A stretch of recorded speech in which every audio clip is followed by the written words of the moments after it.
You're listening to the Snyder-Collin podcast, presented by FPP Broadcasting. This week's episode is sponsored by Halloween. Yeah, I was going to say Laurie Strode. Laurie Strode. Crazy Laurie Strode. Yep, an old woman, played by Jamie Lee Curtis. She's ready, damn it. She this is. Halloween. She really is. Hold on, let me turn off this fan before I do the silly intro song. The night she always knew he would come home. That should be the tagline. It should be. Yeah. Anyway, alright, cue the Della, I guess. President. Oh, man. Yeah. As you can see what I'm on today, just like we on every other day, go get it. Yeah, this is on SoundCloud. Yeah, it is. Type shit, I'm a rare individual, cut off your hand if it's killing you. You gotta stand on your tippy don't take. I got cool like. Hello and welcome. Hi. Thank you, guys, for listening to the podcast. Thank you. You are here. This is the Snyder-Collin podcast. There's a pause between Snyder-Collin podcast. Hello, everyone. I'm your host, Collin Goode. Hello, Collin Goode. I'm Jacob Snyder. We are the co-hosts of this show. Welcome. Today is a very special episode because Snyder has a roster. I do. There was a lot of stuff going on, and I felt like we were missing some news. There's still probably news that we're missing, granted. People are demanding our takes on this news. They are.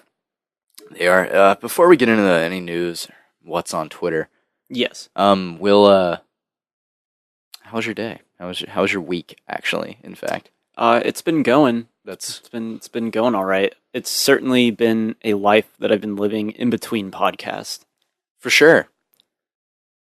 Yeah. That actually answered no questions. That answered nothing, but that's okay. That's okay. Not everything's meant to be answered, My life is a mystery. Yeah, I'm a mysterious man. Yeah. How's Leo, your cat? He's good. Before I left, he was like covered in dirt, and I was like, Leo, you're filthy. Dude, there's something about black cats that roll in like dirt and stuff. Yeah, they love getting dirty. They do. They do. They're dirty boys. Mm-hmm. In our case, boys. Yes. Yes, Mac and Leo. They've never met, but I imagine they'd be very good friends. Possibly, yes. Yes. Maybe. Yeah, maybe. Leo's a bit territorial. So is Mac. He's prone to getting fights. They might team up. It could be like an Iron Man War Machine type thing. Leo would be Iron Man. Mac would be War Machine. Yeah, because Leo's beefy. Like Robert Downey Jr. Yeah. Compared to scrawny Don Cheadle. I was more thinking of their armors. Because War Machine's quite bulky in reality. Okay. Yeah. I see. Maybe Leo's War Machine. Speaking of War Machine, I didn't even post a link to this. Have you seen any of this new art for Avengers 4? There's a new article about it too. Isn't the rumored title Endgame? Yes, Endgame. Which would of course be quoted from Doctor Strange in Infinity War. Yeah, it would. Yeah, it'd come straight from him when he's like, "This is Endgame. The next movie is Endgame." Wink, wink, wink. Yeah, and also Tony Stark says it, I believe, in Age of Ultron. He looks up and he goes, "That's the Endgame." Points to the skies. Oh, okay. Talking about like the incoming war that he feels will inevitably happen, which turns out it did in the last movie. Yikes. But there's a lot of promo art coming out for it, and Captain Marvel being part of the roster, Thanos having a different, like a sword type weapon, because... An infinity sword? Yeah, sure. It doesn't have the stones on it. He still has the gauntlet, and that's full. It actually looks better in the art, too, because, like, the gems look more rounded. And, like, they look like gems, not stones, which I like. I'm sure that's just an art thing, but I liked that. I hope that we get a trailer for this next Avengers movie by the time, like, it's out on home video. Yeah. Like, I don't think they should wait too long for it, because the movie comes out in, 10 months? Yeah, something like that. Have a trailer drop in, 3 months from now? I think I heard December, maybe. Really? Yeah, you think something like that. You think they'll probably show something at Comic-Con? No, they're not. They're not showcased. No, Marvel's not going to Comic-Con this year. They're like, we're past fucking Comic-Con. Well, they've done that a couple years. Like they've done that for a couple years. They've skipped out on Hall H and stuff. So Well, they have D23. yeah, exactly. Like they have their own thing. Why Mhm. would they? Or Disney has their own thing. So why would they need to go somewhere else to promote their material when Yeah. D23 is a huge deal? You know, we should try to go to D23. Go to D23. Yeah, where is it? California? Is it? LA? Probably. They should have it in Orlando one year. that That'd would be be crazy. yeah, that would be cool. We would be able to just go. Yeah. There's always Star Wars Celebration. Well, that's not in Orlando this year. Oh, it's not? No. I thought it was always in Orlando. No, that was a one-time thing. I think it's in Chicago coming up. Interesting. Yeah, you want to go to Chicago? Yeah, sure. I've been to Chicago. I've actually never been. It's the Windy City. It's a cool place. I have heard it's quite Yeah. windy. Oh, man. I guess we'll get into our famous segment. What's new on Twitter? Yes. What is new on Twitter, Jacob? Well, first off, I'd like to start out with shouting out a couple people Oh. because this is becoming a thing that we do on this podcast. Oh. Yeah, I know. Be very upset about it. Right before we were gonna get into tweets. I know. Yeah. Wait a sub. Who are you? Are you Ryan Johnson? I am. Yes. Subverting Right. me in unpleasant ways. Some would say it's brilliant that Yeah. Snyder's subverting this podcast. You're right. Some would say that, but you wouldn't. So, whatever. Doesn't matter. So, what's new on Twitter? Well, we have a bit of mail, actually, on Really? Twitter. Yes, from Twitter. Wow. Yeah. And we might have some in the inbox, but I haven't checked. So, I'll give it a look in a minute. This is But- exciting. We never yeah. get mail. Well, it's not really... It's mail, but it's not We never really get sure. we never get direct communication. Yeah. Well, I posted a tweet on June 29th that said, if you want to get in touch with us and have your questions/comments read aloud on the show, message me here on Twitter or email the show at fppcreative@gmail.com. We want mail. So, you know, that's the context. That's the backdrop of this tweet that I'm going to read off now. Thank you for the lore Of course. of this tweet. You're very welcome. So at Amish B Machine says, they say that we should take off and nuke the Jurassic movies from orbit. It's the only way to be sure, is what they say. That they'll never come back. Yes. And make this stupid entertainment that's Entertainment is really generous. That's generous. I don't know why. I didn't hate the movie. Would I watch it again? No. But did I hate it? It's I don't know. I wasn't expecting anything from it. So I just kind of went through the motions of the movie. Yeah. Jurassic World 3, I guess you're going to have 5 dinosaurs running around? I guess. I mean, It's not I didn't hate Jurassic World 2. It's fine, but, you know, I don't know. I could definitely do without these movies. I could also yeah. do with a rebranding. Don't make them Jurassic movies. They don't need to be that. Just make them a different kind of dinosaur movie. Jurassic sells though. You're right, but it sells shit. Anyway, I thought that was funny. I like that he says it's the only way to be sure. Is that a Doctor Strange thing? I don't know. That's what it sounds like. There's don't- only no, one. There's no. only one possibility. I don't know if that's a Doctor Strange thing, but it's Wait, what's his It name? is. Amish Bean Amish Machine. Bee Machine. Amish. Amish Baby Machine podcast. Shout out to their podcast. Also, they have a podcast. Amish. Aren't you? You don't want to see the conclusion with Colin Trevorrow coming back to helm? Why is he something to do with Amish people? No, I'm just. It's Oh, a joke because he clearly is not a fan of these. And I want to say Colin Trevorrow is directing this third one. I want to say Colin Trevorrow is Amish. Yeah, he's a anomaly of filmmaking. He seems Amish. Yeah. Have you ever You seen Amish Safety ass Not mofo. Guaranteed? Yeah, I have. I remember nothing about it except not enjoying it. I actually liked it. I don't remember anything about it except the end. Oh, well. Anyway, shout out to the Amish Baby Machine podcast. I mean- Check them out on, this is what their bio says, subscribe on iTunes and on the Stitcher app. Funny back guarantee. Don't know how they would enforce that, but I'm intrigued to see how they would. So, go give them a look. Refund my funny. Yeah, I want my funny back. I mean, You never had it. Ooh, Ooh. fucking burn. burn indeed. Mm. It's coffee right there. All right. It's really too late for coffee, but we have to do this podcast. It's like the day disco died. Let's just pile up all the Blu-rays and DVDs of Jurassic World and just blow them up. Jesus. Hey, speaking of blowing up, this is unrelated to anything blowing up.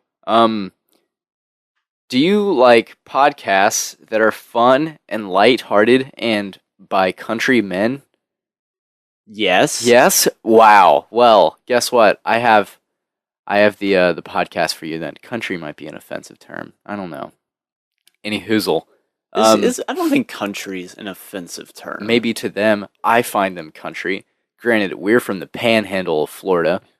Yeah, we see country people all the time. We're a couple of country boys. Tallahassee's quite the melting pot when you really think about Yeah. it. Yeah, there's a lot of nationalities.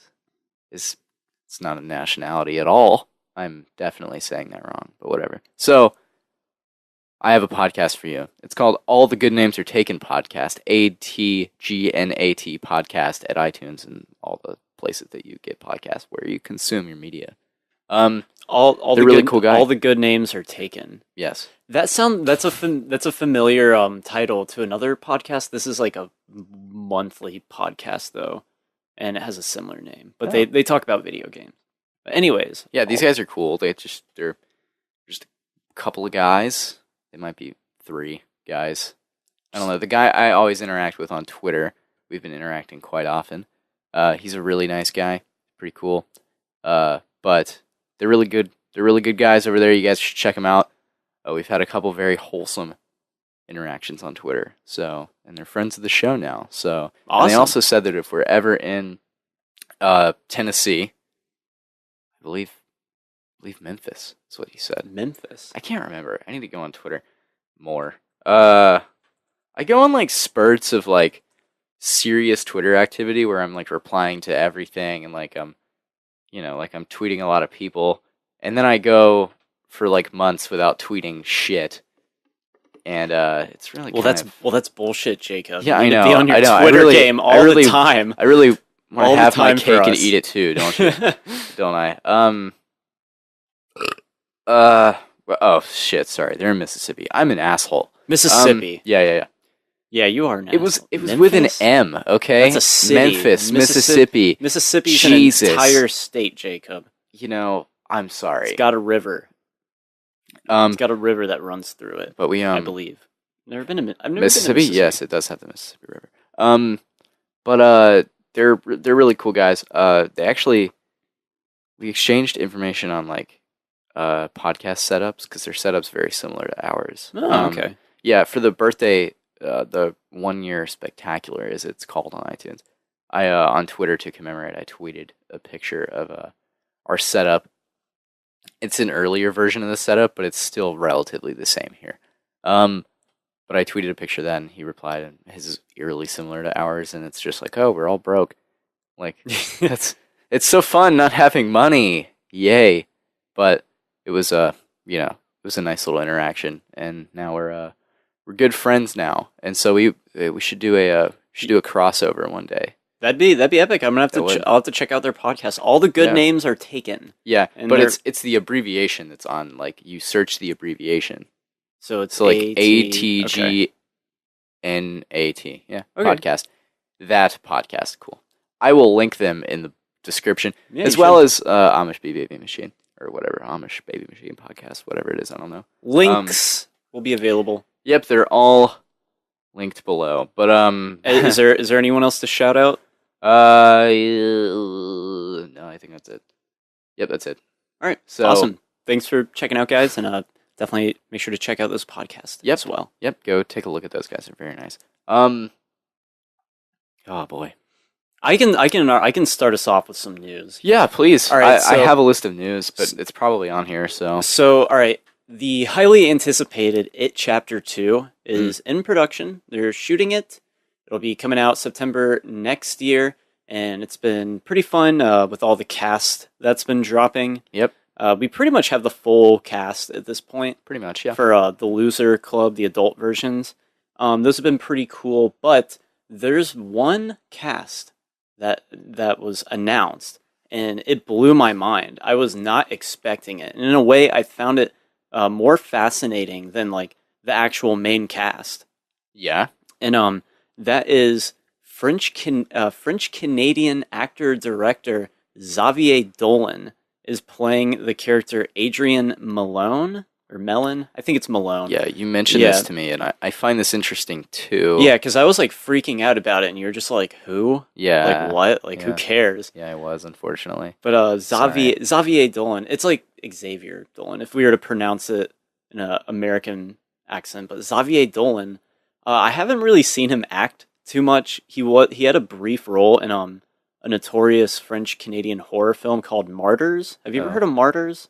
No. It's a really extreme psychological horror movie that's kind of borderline like torture pornish, but it's kind of popular within the horror community. He has a brief role in that, but he's considered a wunderkind filmmaker. Oh.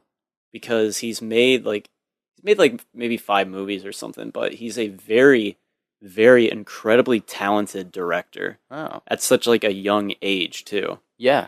I've seen 2 of his films, one called Mommy, which was excellent.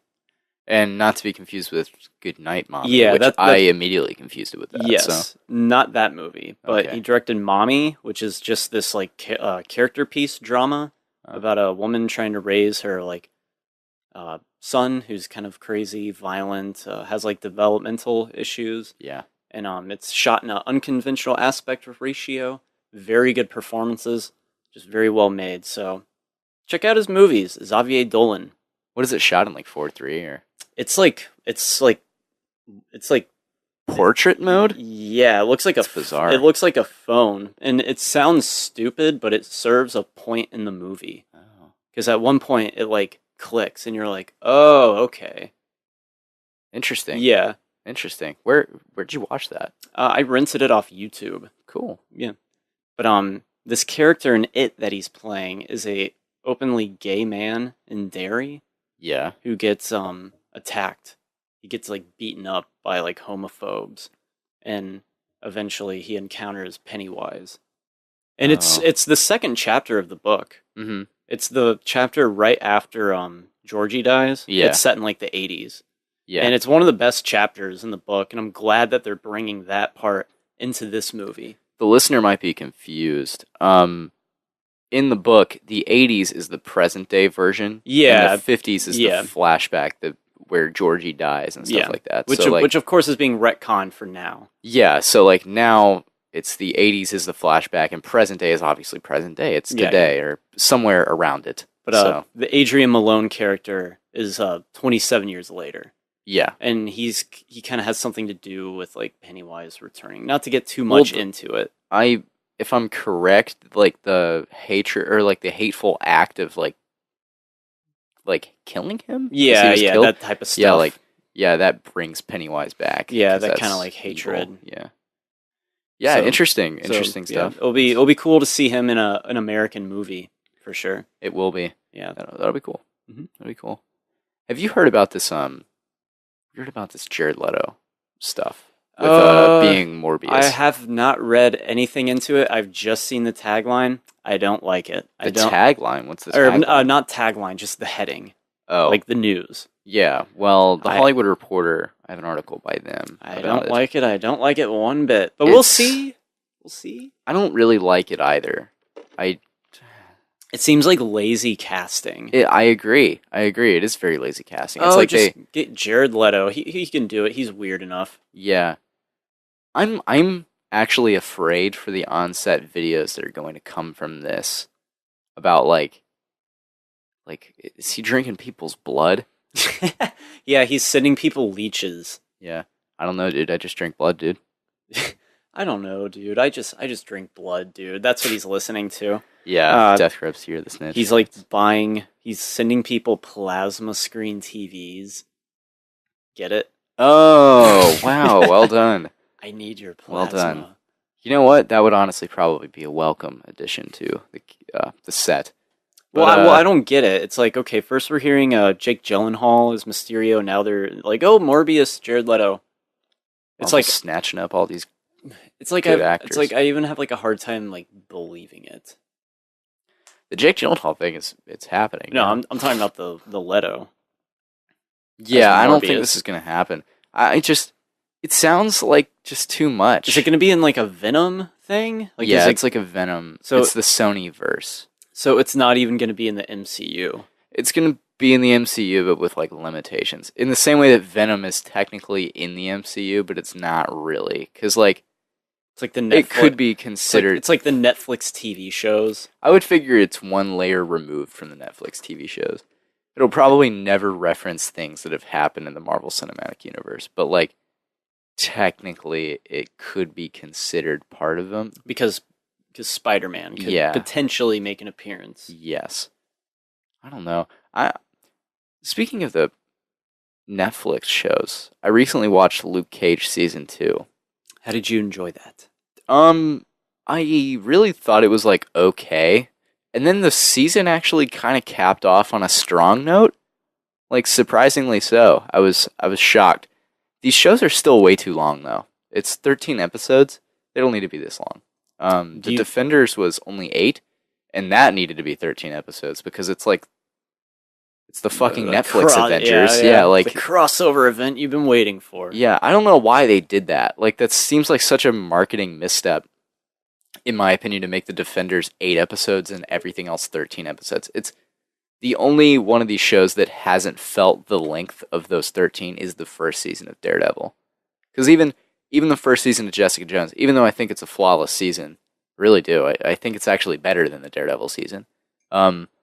As like good overall drama and television goes. That first 13 is a long binge. This is kind of random, but the actress who's in Jessica Jones, she was in Breaking Bad, wasn't Kristen she? Ritter, yes, she Okay. is. Yeah, and she's actually fantastic as Jessica Jones. She's very good. Would you say that this season of Luke Cage is a downgrade or upgrade from what you saw previously? From him in season 1, an absolute upgrade. Oh, okay. It's definitely the showrunner. They have a different showrunner. His name's Coker. What else has he done? I'm not really sure. I haven't heard anything, but it's very competently like paced for the for the length of the show, without being boring or like anything like that. And the villain is actually decent. The villain of Luke Cage season 2, like the actual that one, ugly guy. When I was Mahershala over, Ali, or no, when I was over, we were watching. I was like, "Damn, that's one ugly dude," and you're like, "Yeah, he is." Yeah, he is ugly. But he is the villain, like, I mean, at least he's supposed to be. He's actually quite good. I mean, he might be ugly, but hey, he could kick my ass. He could.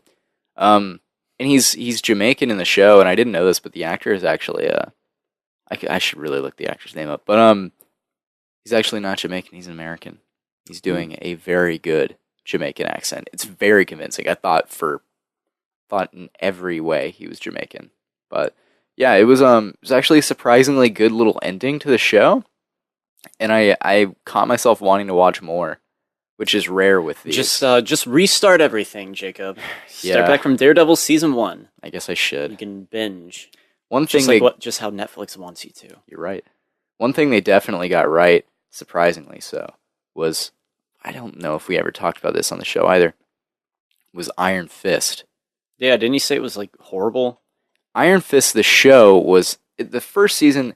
It was trying to do like a slow burn thing, but it just wasn't that interesting. And the showrunner had no idea like about what this character was supposed to be. He's like, in reality, Iron Fist is like he's a pseudo Buddhist. So like he's pretty peaceful. He's a peaceful dude. He doesn't really want to fight a bunch. And in the show, he's just always angry and like just not really expressing traits at all of his comic book counterpart or a Buddhist in general. So like he's supposed to be like this chosen one who ends up fighting a fucking dragon and plunging his hand into the heart of a dragon, and he gains the ability of this glowing fist. It's a crazy origin. His origin's insane. Where did the dragon come from? Okay, so like, tell me if you'd actually watch this. This is like a good. Yes, you would. You would, because this sounds awesome. The Iron Fist show that's on Netflix right now. Iron Fist lore. Okay, so you're like, pitching it. I'm pitching this. All right, so Pitch it as a movie, not as a TV a movie. show. Okay, it's better as a TV show, I feel like, but like they could have done a great movie or TV show, but they didn't do either one. All right, so you got a boy. He's a boy. He's flying with his family over somewhere in Tibet. Whatever. Their plane goes down. There's a doorway into a new dimension that they crash into. Like they crash in the ocean? No, they crash into the mountains, but like there's a doorway open up and it's to this mystical realm. Is his family dead? Yes. Okay. It's to this mystical realm called Kunlun, where like you can only access it like every 15 or so years, I think. This reminds me of BioShock. It's kind of weird. Yeah, like plane crashes, you have no other choice but to like go to this place. Yeah. So his family dies. Danny is his name. Danny Rand. We're gonna have to change the name. Oh From no, Danny. no. Danny's a good name for him. He's a nice guy. He's just a guy. But he goes into this, like basically like it's a monastery or something, like at this new dimension, Kunlun, and he trains to fight, and he ends up being chosen to like go through the trial of the Iron Fist, which is where he has to go into like a cave and face off with a dragon named Shao Lao. It gets cool, and he has to plunge his fist into the molten heart of this dragon, and after that, his fist glows. Like it glows whenever he wants it to, basically. Whenever he feels like it. He channels his chi, and it gives him the strength of the Iron Fist, so he's like the protector of Kunlun or whatever. So he goes back to New York and starts fighting crime. Pretty cool. Kind of reminds me of a little bit of like Black Panther and like a little bit Doctor Strange. Yeah. Kind of. Yeah. And like secret it's very of this land. Yeah, it's very Doctor Strangey in the comic books. He's oftentimes seen with Doctor Strange. Doctor Strange can go to Kunlun whenever he wants, and he has before. But like the show did it really badly. Also, they never showed the dragon, which you would if you had fought a real life big old dragon. They just talk about the dragon. Really? No, they really do. They just talk about it. He just talks about how having done that. No flashback scene. Yeah. In the first season of Iron Fist, he's constantly saying, like, I am the immortal Iron Fist. I am this. I'm the protector of Kunlun. He's over-explaining everything. Because they don't actually show any of it. Yes. And in season 2 of Luke Cage, overall, his character, so much better. The showrunner understood how to get him. He's like more at peace than he usually is. He's not really explaining everything. Whenever he tries to explain something, Luke just tells him to shut up, because it's like that's the audience character there. Luke Cage is representing the audience in that no one wants to hear about how you fought a dragon anymore. Like no one cares. We want to see that. Yes. Yeah, and like Game of Thrones is around. Exactly. People want to see these dragons on TV. It can be done. Exactly. In the first season of Iron Fist, the Iron Fist, the glowing fist, is only on screen for 3 minutes.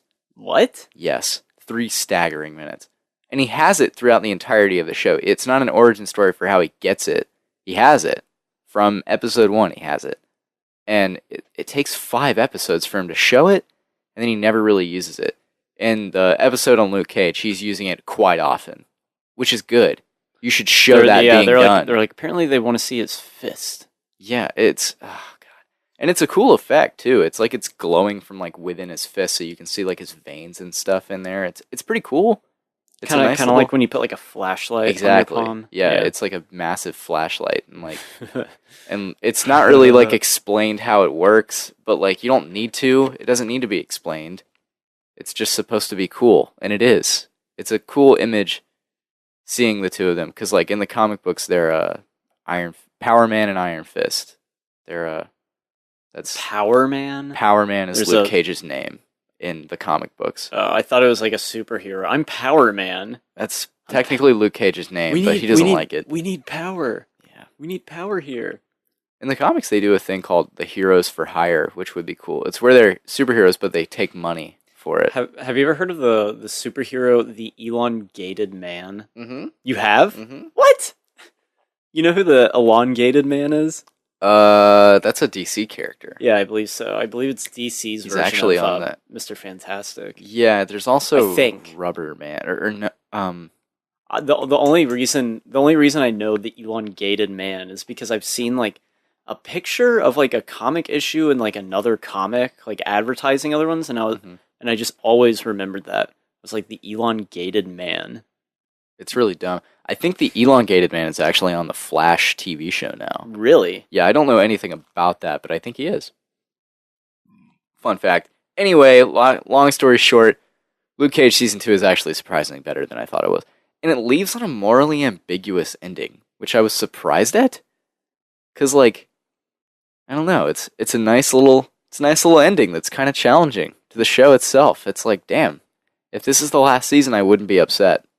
It's obviously not. But, like, I'm actually excited now for Iron Fist Season 2, somehow. You know what's like the most morally ambiguous ending I've seen in a movie? It just popped up into my mind. What? Have you ever seen the Fincher girl with the dragon tattoo? No, I haven't seen the Fincher or the foreign version. I've seen both. Which one's better? It's kind of like the Fincher one is better because it's Fincher, but Yeah. I saw the Swedish one first. Fair enough. I found that more interesting. I Fair was just enough. kind of like watching a story that I've already seen before, Mm-hmm. but Fincher one's better directed. But if you've seen the original, so either or, I'd recommend just watch the foreign one.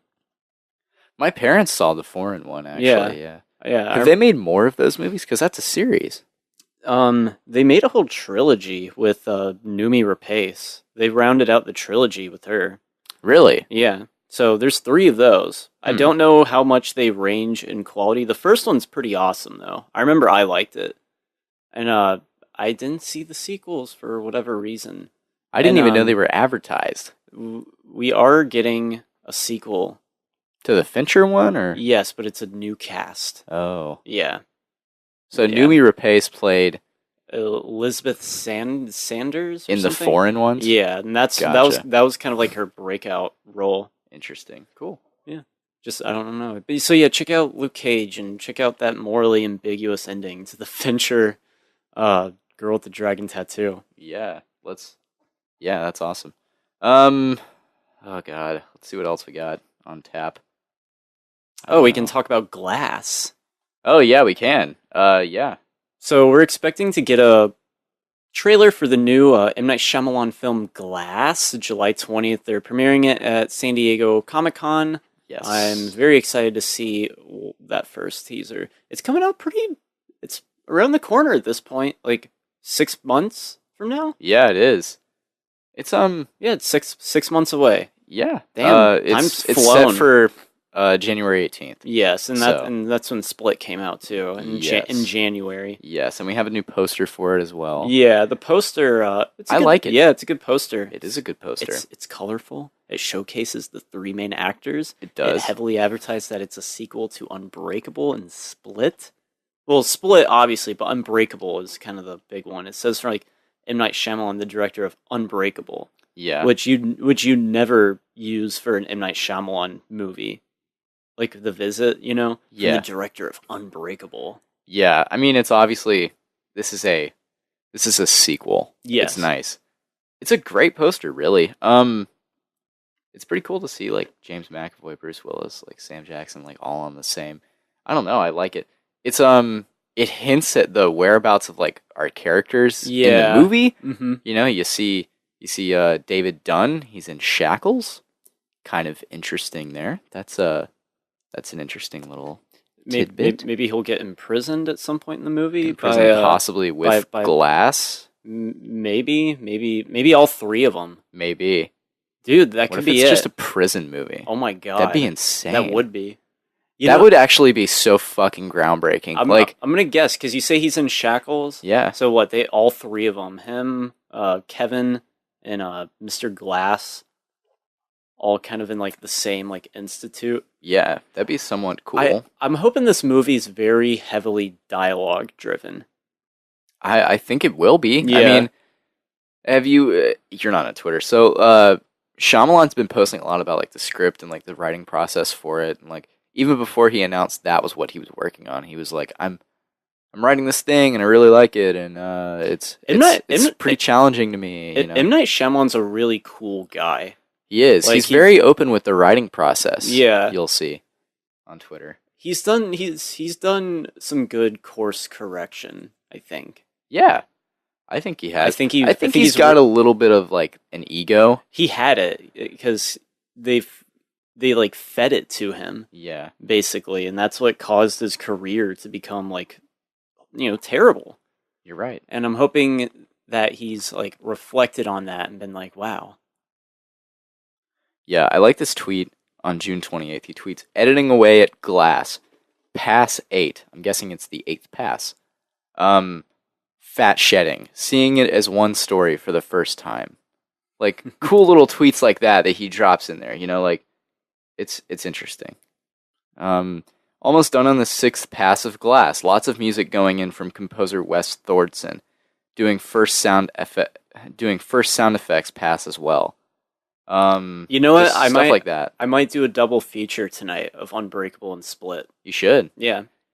We've talked about Unbreakable in this movie, and that is a brilliant movie. It really is. Yeah, I want to watch it with Alex to see what she thinks of it, because it's so fucking well made. It is. Especially by M. Night too, who gets so much flack. Yeah. And like he just like knocked it out of the park with Unbreakable. He did.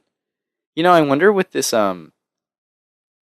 with Glass coming in, like, I'm guessing Mr. Glass pulls some strings and puts David Dunn away, is what I'm going to guess. So, all right, so he's going to get him out of the picture. That way Kevin can, like, because destruction. Glass is still pulling strings to get Kevin, or, like, to manipulate him, I'm guessing, is what's going on. Because he's still at fault for that, too. He is the reason that Kevin's the way he is, too? Or something? Wait, what? Kevin is also a victim of that same train crash. Yeah, it's presumed. Yeah. The only thing we know about Kevin is that he had an abusive mother, but he goes to the train station, he puts down the flowers, and that's when he becomes like the beast. Yeah. So it's presumed that, it probably did have something to do with that train crash that Mr. Glass caused. Yeah. Because he's insane. Yes. And I love how he, like, it's proven to him, too. His insanity is, like, proven to him. Like, it worked. It freaking worked. Yeah. That's how, like, kind of, like, maniacal he kind of is. Yeah. I love the look of David Dunn, too. Like, the cloaked. It's, like, it's so iconic, and you don't even know it. The poncho. Mm-hmm. Yeah, the poncho. It's like his cape. It is. Costume. It is. It's pretty awesome. Yeah. Like, I'm excited for this. Yeah, it might be a little, I am too. It's gonna be like basically a superhero movie. Like, I'm guessing, but done on like a dramatic scale. Yeah, like emotionally like dramatic, and like, I don't think that's ever been done. Like, I don't think it has either. This is pretty. I want to say it's groundbreaking. Are there any other super villain origin standalone movies other than Split? I don't think so. Yeah. No, I mean, it's really, I'm excited for this. Yeah. This is going to be really, hopefully pretty great. But it is M. Night Shyamalan, so we really do not know what to expect. Yeah, I'm feeling like it'll be good. I feel like it will. I think it is too, because I think he's, like, this is kind of like his baby. Yeah. I hope it's like by the end it's like some sort of like cathartic experience where it's like revelations are revealed. Yeah. That type of stuff. Yeah. But trailers coming soon for Glass. Yeah. I'm going to guess that this is going to be the final one in this trilogy. Yeah, I hope so. Yeah, I don't think he plans on expanding it anymore. Making it a universe. I mean, he has made it a universe. We'll keep ongoing it. Yeah. It'd be cool if he kind of did something new after that. It would be. Like something on like the same kind of like level, not like something stupid. Well, I've never seen The Visit, but that's not like, something. Yeah. I don't want him to make something kind of silly again. Yeah. Yeah. I'm excited. I'm excited. My expectations are tempered, but I'm pumped. We'll have to see that trailer. We will. Oh gosh, there's Have you heard about this campaign online? This is sort of unreal. Okay. At RM The Last Jedi on Twitter. RM. RM. RM? Their name on Twitter. That's their handle. Okay. Their name on Twitter is Remake The Last Jedi. There is an online campaign to remake The Last Jedi, completely fan written and fan funded. So they have basically his Twitter account tweets out this tweet. Our team of producers is offering to cover the budget for a remake of The Last Jedi in order to save Star Wars. Share this and spread the word to let at Bob Iger, and Disney know you want this. This isn't a joke. We're ready to have the combo now. We will be consulting with Star Wars fans directly throughout the writing of this remake of The Last Jedi as the plan to make a version of The Last Jedi that is as close to universally accepted as possible. You'll never please everyone, but at least it wouldn't be blasphemy. All right, so I think it's totally fine for fan bases to be outraged. Sure. I think that's totally good. Let them know. Let them know that you hated it, and Yeah. let them know this isn't what you want. But there's no way. This is insulting. Yeah. Like, this It's is not insulting to everyone. It's not going to happen though. They're not going to remake The Last Jedi. It No. is what it is. It's there. If you like it, fine. If you don't like it, that's fine too. So yeah, I think we should the fans, if they don't like it, because dude, Last Jedi is not like it wasn't that well received. Like it's still being talked about. It was actually quite poorly Yes. received, I feel like, from Yeah. from hardcore fans. I think the general audience quite liked it. I'm gonna say there was a percentage of general audiences who probably didn't care for it as much. Sure. I mean, like, we walked out of it and it was very strange. We It felt was very strange. yeah. It's a unique movie. I feel like it's unique. I enjoyed it. And like, you didn't enjoy it as much as I did. That's fine. I didn't hate it at first, but I remember being kind of like, there were 3 scenes in that movie where right off the back I didn't like, and that was Leia in space, Yeah. Finn and Rose on the kangaroo things riding. I was like, that's a little too silly looking. Yeah. And Snoke dying. Those are the 3 things where I was kind of like, why did they do that? And I walked out and I was like, that was okay. But I think it's a very flawed movie, and I think there are valid complaints about the screenplay. Of course, on a production value, the movie looks great, has great effects, great I think sound. it's shot well. Yeah, it's shot well. I think Yeah. it's just that script. I agree. I mean, the script's not the best thing in the world. But like, I enjoyed it, and I enjoyed that it was different, and that it was something. I know that like you delve into subverting expectations for the sake of subverting them, and like, That's something that's your issue with it, and I don't disagree, but I also feel like this franchise is in its 8th film. Like, you got to do something different somewhere in here, and like that's fine. But Star Wars is like an entity. That's the thing. Actually, it was his 9th film. Sorry. It's like it's like a tricky balancing thing. I don't think filmmakers should be putting their spin on Star Wars. I think they should be like doing the opposite. It's weird. Yeah. It's very bizarre, but like I don't think you can put your fingerprint like, yeah, my Star Wars movie. I just don't think it works that way. It's like a collective like thing. Star Wars. It's very bizarre. Sure. It's very strange. Yeah. I guess you can do that with these MCU movies, because there's so many of them and they're all different. Yeah. For the most part, so you can kind of like if they wanted directors to. But that's why I think J.J. Abrams did a good job because, I mean, sure, J.J. Abrams does kind of have a style, but it's very like visual. That's it. Sure. He's not going to try to like do weird things with like characters and stuff. He's just going to try to make the movie look good. Yeah. I mean, how many people have signed this petition? it's not even a petition. It's a thing where you can pledge You pledge money. It doesn't Money? sign you into it. Yes. Who's gonna waste their money on this? Well, it's not giving the money directly. It's basically, I think it's if you pledge the money, it's just saying, "Hey, here's what I'll give if this is like set in motion." Obviously, it's never going to get set in motion. Right. So you and I could both go on here and pledge $10,000, and we would not have to give $10,000. It's absolutely ludicrous. So it's got like $250,000, but like, because all of these people are just like memeing this shit to like reality. It's basically just one big meme. Pretty probably. much. Seth Rogen has replied to the tweet. He says, "Yo, I'm very confused as to what your goal is here. You literally want to spend $200 million remaking The Last Jedi, and someone is giving you that money? I don't get it." And they replied, "Not just spend, invest." It's a personal investment. Yeah. And he replies, "Okay, is someone actually investing money in this? These are good questions." He says, "How did you get investors without a script or stars or director or legal ability to make this movie? Those have been important elements in the past with making movies," he says.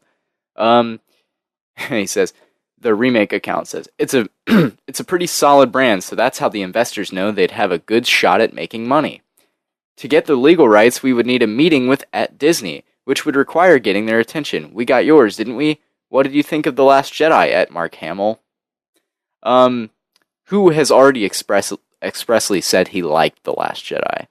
There's a lot of... Mark Hamill? Yeah. There's all the accounts out there that are saying, like, Mark Hamill hated The Last Jedi, or hated what they said, like, what they did with Luke. And what he's expressed is that he wasn't sure about it. Like, he didn't know if they were doing the right thing, or like if... Wasn't it like he didn't agree with it, but he was just like, I'll do it. Yeah. Like, I'm not going to refuse because I didn't like it, but he was like, oh, okay. Yeah. Like, and like, lately he's come out and been like, I was wrong about that. Like, that was my mistake. It actually ended up being really good. And I like what happened with it. And I also like what happened with Luke in that movie. I think it's great. I don't. I think it's great. I think it's wasted. I thought it was wasted potential. What, like, the final, like, fight scene, I think, is one of the best, like, that's one of the best Star Wars moments, like, ever, I would think. Like, the Kylo Ren, Luke Skywalker showdown right there at the end, that was everything for me. Like, I thought that was great. My favorite part is Salt. Salt. Yeah, that's Gareth Edwards next to the guy who says that. Yeah, it's pretty funny. It definitely is. Yeah. It absolutely is him. Absolutely. Yeah, it's pretty funny. I think it's just, like, a really good... It's beautifully shot, that last moment with him and, like, force projecting, and I don't know, it's a nice little new force power that actually makes sense, and, like, it's not ridiculous, it's not animal friendship, like in the EU. But, it's better than Leia's use of the Force. Yeah, I could have done without that, or have that been executed differently. Although, like, force bubbles and, like, force, like, breathing in space has been done before in canon. It's kind of silly.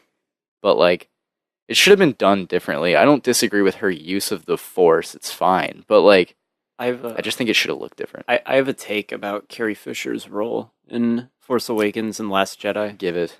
I don't think Leia should have been a general.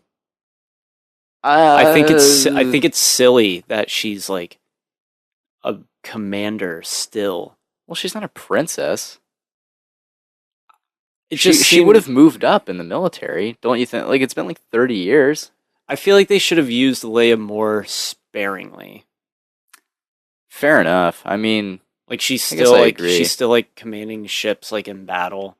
It'd be cool if she's kind of like almost kind of like Luke, except not like exiled. Like, oh, let's go to Leia, something like that. I feel she should have been like more of maybe like a Mon Mothma character, where like she's kind of just coordinating things, but like maybe not really there.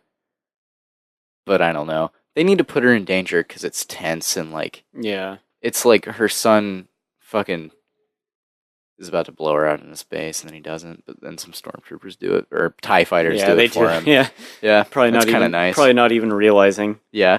So go ahead and pledge your money to get The Force Awakens remade. Yeah, I just think it's amazing. God, it's just so it's such a train wreck.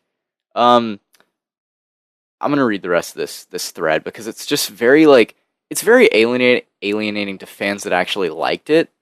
And like there are people out there that actually enjoyed this movie and these movies as a whole, because like The Last Jedi is now getting heat for the whole franchise, and it's like, God, I mean, it's the same way that Return of the Jedi didn't make very much money, I don't think. Well, that was like the final one. Yeah, and this one's coming. Like the next one that's coming is the final one. We know better, but like Empire wasn't well received at first either. People weren't really, I don't know, but I wasn't there, but I'm guessing that there was probably backlash. My father was there. We should talk to him about it. He saw Empire Strikes Back in theaters. What a guy. That's not that unusual anymore. Like, people that saw that in theaters, they're around. Oh, and, like, yeah. they'll tell you about it. They'll be like, yeah, I went to see that in theaters. I thought it was okay. It's my dad's favorite one. Oh, okay. As is mine. It's the best one, I think. They say, in fact, we want the writing team to be a diverse group of people that both loved and hated The Last Jedi, so we will have an inbox for story treatment submissions and actually hire people onto the writing team for what we receive. So this is your chance to write a Star Wars film. Because writing a movie with as many people as possible has always worked out well. I find that, like, there's, like, submissions for things in the comments. It's always, like gripes that people had with small nitpicks in the movie that actually don't really change anything in the film. Obviously, like the Canto Bight stuff, you would take out. Everybody agrees that you should take that out of that movie. But like stupid animals and but like no milk scene. No, I actually like the milk scene, by the way. I think that's probably the best scene in the whole fucking movie. It's amazing. Yeah, I don't really hate that scene. I think it's peculiar though. Yeah. Get rid of the scene with Luke carrying a giant fish. It's like, why? That's fine. Yeah, like, I don't even remember that scene. Yeah, well, it's when Rey's falling around and he's just like doing his daily thing, and he spears an enormous fish and carries it on his back. It's a very anime-ish scene to me. I find it to be. It reminds me of like Dragon Ball or something, where like, you know, like fucking a character's just carrying a cartoonly big fish on their back. And then even the fish even looks like it's cartoony and fun. It was cool. I like that. You know what scene I don't like? What scene don't you like? The dark hole. And Rey's like, I see a hole, and it gets all like weird and like trippy. It's Lynchian. Yeah, I was like that type of like fingerprint style. I was like, that's taking me out of like what my perception of what a Star Wars movie, how it paces and tone feels like. Like that took me out. It's showing showing like flowers growing, and like it goes like under the dirt, and there's like some bones, and it shows like a. Oh, you're talking about two different shots. You're talking about two different sequences. Not the one where Rey actually goes into it. I'm talking about the one where she's like closing her eyes and she's like, I see a hole. Seeing like all the Force stuff. And it's kind of like a little montage, and it feels kind of like. That's trippy. not Lynchian. Sorry, that was not the scene where she's like snapping. I liked that scene. That was interesting. I felt like it was a modern take on like the cave scene from Empire on Dagobah. Like it's a modernized view at something like that. Kind of nice. I don't know. I liked it. Yeah, I could have done without that. I guess like with the montage of like life, death. Yeah, it's like you could have she could have just said it, and like it would have had the same effect. I feel like, but. I'm like looking at the porgs, and it's like life, it's beautiful, and death, and there's a dead porg underneath the dirt. Everything is just porg related in this film. just something the way how it was like edited and cut, and like visually that took me out. I was like, that's fine. It didn't take me out of the movie, but I get what you mean. Hey, Kathleen Kennedy's under some heat. Yeah, she is, and honestly, is she even that bad? Like, is it? She's not directing these movies. She's just like... She's like, well, all right. What would you compare Star Wars to right now? The closest thing to it? Not on like a literal sense, but like... What would I... What do you mean then? Like Marvel Studios. Okay, that was what I was going to say. Okay. That is my literal sense of like what I would compare it to. They're trying to be Marvel, unfortunately. You have Kevin Feige, who's done a good job. Sure. And it seems like they have a direction and like a plan where they're going with Star Wars. After Solo, it's like, oh, you have Episode 9 coming out, which we're not really sure how excited people are for that, considering the way Last Jedi ends. It's like, well, like, where do you go from here as far as like a saga movie goes? I like that though. I like that they left it on that note. We've been over this. That I actually enjoy that. We don't know where we're going now. I don't know what this movie will be. But then you have Solo, which flopped, and that's not good. Yeah. So she's getting heat. I think Solo should have come out in December. It wouldn't have flopped in December. We're just too close to all these blockbusters. Not as bad. I don't think it would have done any gangbusters. Maybe if they did, like, if they changed the marketing. The marketing was bad. More. Yeah. And like overall, that movie's pretty enjoyable too. Like that's the upsetting thing. It's probably like one of the most solid of these new Disney movies. Best films of the year. I mean, no, but like it's one of these best Star Wars Disney movies that they've done. It's certainly better than Rogue One. It's better in some. I say it's a lot. It has better characters. Has better written characters. Well, it has fewer. It bites. It doesn't try to bite off as much. It's pretty simple. Rogue One is kind of more of a spectacle, though. Sure, a little bit more epic. Jesus Christ, that's cold coffee. My God. Oh my Jesus. Okay. It's I don't know. The more I talked about Solo on our Solo episode, the catch up, the more I realized that I actually quite enjoy that movie. Like it's got some stupid stuff in it, but like I enjoyed Solo. I thought it was fun. Yeah. You know, and that's what it needed to be. It didn't need to. It's not like super deep or anything. Like it's not a Rogue One thing where it's like hope, like rebellions, and like we have to die for this.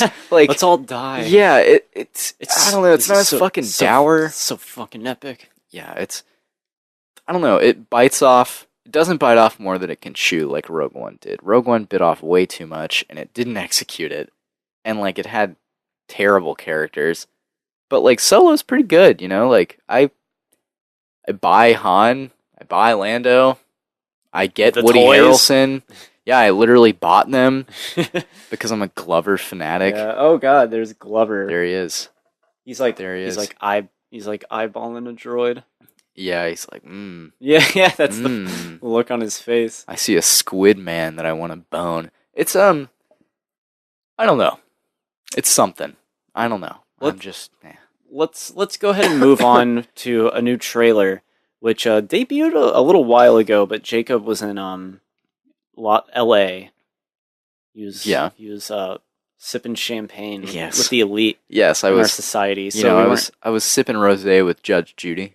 Yeah, we weren't able to cover it until now. No. What trailer is this? Blumhouse's Halloween. I'm glad they're not calling it Blumhouse. That would be embarrassing. That'd be kind of like because the first movie is the only one in the series to be called John Carpenter's Halloween. Yeah, which apparently was like some sort of like negotiation. Yeah, for John Carpenter making the movie. He's like, I want to put my name on it, and he did that for every other movie he made because he wanted to like be that guy, that filmmaker.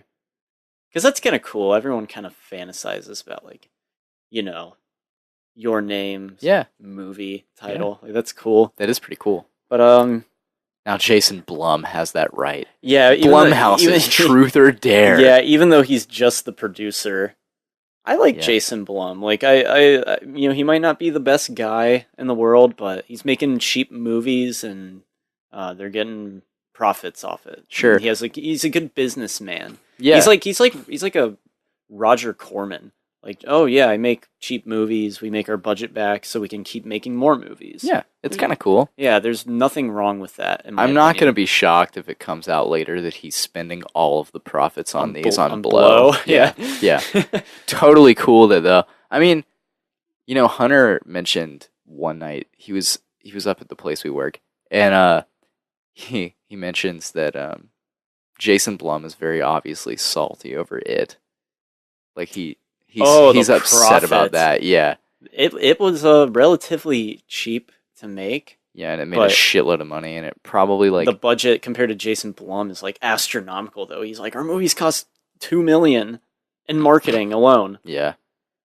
salty I mean, about it. they did the Truth or Dare CGI smiles for $5 total. Yeah, they did that on Snapchat Yeah. for free. They didn't even they didn't even pay to use those effects. Yeah, no.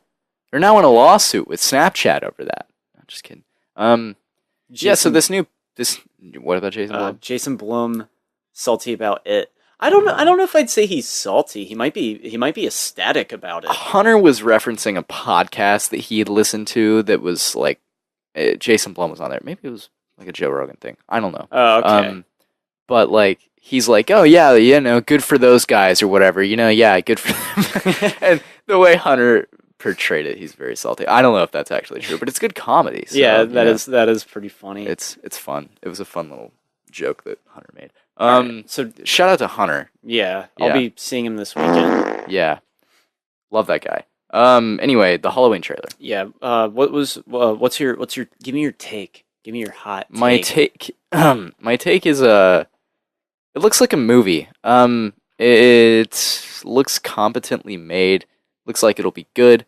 Doesn't really, nothing really terribly exciting or different in it.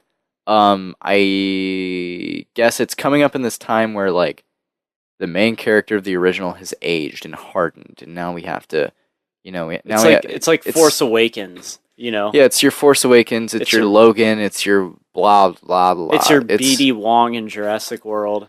He has aged beautifully. he looks the same, except just now he's wearing like an evil turtleneck. Is he wearing an evil? He's wearing a turtleneck. I want to say he's always wearing like a lab coat or something. I don't remember. I think he's wearing a turtleneck. I don't remember BD Wong's wardrobe. Unfortunately, I'm pretty sure he's wearing a turtleneck. Someone out there, some big BD Wong fanboy or fangirl, will probably have the answer. Probably. To that. I want to say he's wearing a turtleneck, man. Oh my God, he's wearing a lab coat, but with a turtleneck underneath. Is it a black lab coat? Yes. No, it's a white lab coat, black turtleneck. All right, so we were both right. That's cool. But like, we've talked about this. I'll go back to that. How BD Wong is just like a guy in Jurassic Park. He's just like, hey, we bred velociraptors. That's pretty fun, right? In this new one, he's like, we have to collect the bones because we need to clone them. He's very conniving. Anyway, yeah, so this Halloween trailer, what did you think of it, Collin? I mean, I'm still really excited to see the movie. I thought the trailer, the way it was put together, was, trailers generally aren't that great. I agree. I would have liked it to be more like mysterious and like hype heavy, but it kind of just shows the whole movie and what to expect. Yeah. Which is why earlier I was like, dude, like, I just care about the ending. I just want to know how this thing's going to end. Mm-hmm. Is Laurie going to die again? Is Michael, like, what's going to happen to him? So I'm more focused on the ending. Basically, like, so it's ignoring the entire series, including the second Halloween. Yeah. Which the second Halloween introduced that Michael Myers is Laurie Strode's estranged brother. Mm-hmm. So they got rid of that. I kind of like it in the trailer where they're like, "Oh, that's just like a rumor, like a local urban legend." And that is a nice little nod. Yeah. So I'm glad they bring that up, at least. Sure. Yeah. And it's been retconned into like a urban legend of sorts. Yeah. Crazy Laurie Strode, that kook. I find it hilarious how like she's like this like badass commando with like a secret compartment under her house, like, and she's just waiting, like. It's kind of funny. I don't know how well that's gonna work. Yeah, I liked it. I like that you just move a bookshelf and it's there. Yeah, she's like cocking a shotgun. I'm ready. Yeah, it's dumb, but I like it. You also have these two characters who are like, we're making what do they say, a documentary? Yeah, or they're like writing a film or something. Yeah, they're like writing a book. They're doing research on Michael Myers because I think one thing people. At least one trailer reaction that I saw, the guy was just like, because he's holding the mask up to Michael Myers, and he's like, Michael, how does this make you feel? And he's like, oh, that's stupid. Like, why would you do that? And I feel like they're going to be kind of like the villains of the movie. Yeah. Also, you would never get away from that, or get away with that from like a human rights perspective. You would never go there to just provoke a mentally unstable man. Yeah, no. But that's probably gonna be like what triggers it, or something. Yeah. It's kind of dumb, but like, whatever. It's Yeah, I'm hoping the movie's gonna be good. I hope it has like that kind of like atmosphere, well execution. John Carpenter's back doing the score, so that's really awesome. yeah. It's I'm gonna guess the movie's gonna be gay. Yeah. Yeah. Michael's gonna find out that gay marriage is legal, and he's gonna take off his mask and be like, "Wow, I didn't realize that We live in a way better world. Yeah. my pent up rage, like I can finally express who I want to be." Yeah. And he like shakes hands with Lori, and he's like, "I'm so sorry, Lori." And she's like, there are still consequences for like what went down. He's like, no, there's not. And then it ends. He just says, no, there's not. No. It ends with him taking off his mask, and he goes, "Oh, what have I done?" No. He kills himself. It ends with him spray painting the mask rainbow. It's for pride. It's amazing. I'm gonna guess that this movie is gonna piss off all the fans, and everyone's gonna hate it. So you're saying it's going to be the Last Jedi of the Halloween franchise? I don't know. Like, I want it to be great, but I just don't know. I don't know anymore. That's okay. Look, Collin, not everything's about knowing. See, a lot of people they're like, "Oh, they should just leave like Halloween alone." To me, I'm just like, why? Like, why? Like, why can't yeah, sure, like bring it back. Like, who cares? It's not a Terminator thing where I feel like you should let that go. You know what I mean? Like these movies are like kind of silly. Yeah, like and there's they already, should be redone. Yeah, like it's like why not? Why not just keep like bringing Michael back? Like, who cares? There's been like 10 movies in this series. Like, there's not like a huge like story arc. Yeah, it wasn't even supposed to be a franchise. It was just one movie. Yeah, Yeah, that came out. Yeah, it's I don't know. They're not super coveted. You know what I mean? Like the sequels. The first movie is, but not like the sequels. The first two would be right. Halloween 1 and 2? Because they're like a direct. They had to be made back to back. I wouldn't say the second one's coveted. It's one of the more better ones, but the first one's like the gold standard. Fair enough. So were they made back to back? Because it no, looks like they were. No. Damn, really? It was made with that intention, but no, it wasn't. It wasn't until Halloween became like a huge success. I'm pretty sure all those movies are just available on YouTube for free. Really? Yeah, people have just posted them in parts. That's how I watched it. My second favorite of the series is Halloween 4: The Return of Michael Myers. As far as just like kind of a rehash goes, it's really entertaining, and it's a really nostalgic movie as well. I like the opening of 2. It's just like, he survived. Yeah, it's dumb. It's like, wow, that's so fucking silly. Like, I don't know. It makes me laugh. I shot him 6 times. He's inhuman. Yeah. Then Loomis. Is he Bushmaster? It's a joke about Luke Cage season 2. So I'm optimistic. I'm curious. I'm curious to see what they do with Halloween, because it's kind of like you really can't do much with it. You can't do much, but like also there's not much you can do that's going to absolutely please fans or totally piss them off. There's gonna be something in this movie that pisses off fans, but it's like who cares? Yeah, who cares? Yeah, like I'm agreeing with you. And I love the series. Not totally. There's definitely some bad ones, but if they make a decision that's quote unquote in canon, which I don't care about the canon. The first movie stands on its own. Yeah. There's all the sequels, so why not do something weird and different? Yeah. We've already had like terrible story decisions done in like Halloween Resurrection that ruined like a previous movie. Yeah.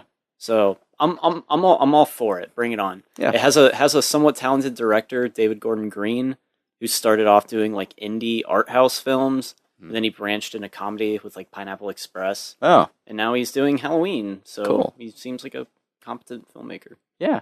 Cool. This is kind of cool news. Yeah. I would say. Showtime has revealed that there is going to be a live action Halo series. Why on Showtime?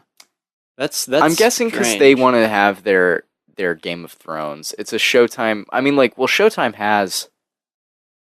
Is Showtime even connected to HBO? They have shows. They have like actually decent shows. It might be Showtime's a competitor. Okay, what's on Showtime? Homeland. Yeah. Well, we can talk about what's been on Showtime.